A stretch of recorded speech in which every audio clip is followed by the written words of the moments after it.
Okay, so first of all, I think the stuff that everybody likes most is being able to change the color theme and the icons and all. Before we go into how setting it up for every language, I think if you go to view in appearance and I think so first of all, there is something called Control Shift P or Command Shift P on Mac. If you press that, this is the one, as you can see, show all commands. So if you do that, and you'll find this color window, and here, say for example, if I write theme, say how to change color theme, this is the way to change color theme. So you click on that, and there's a lot of themes that are available.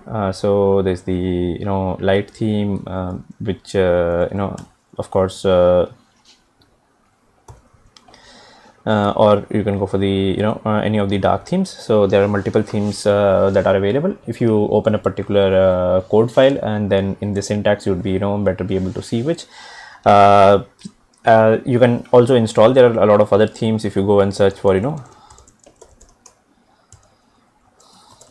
so this is the extensions tab, and here you can go and search for themes actually. So if you search for material theme, you will see that okay, this material theme, it's a very popular one, 2 million people have it installed. You can go and install the material theme from here. Other themes also, if you just search for more dark themes, you can get them here.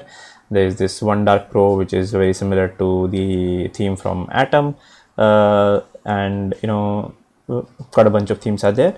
And if you want to search for any light themes, so those would also be available. You can just search for themes out here, and you can change themes.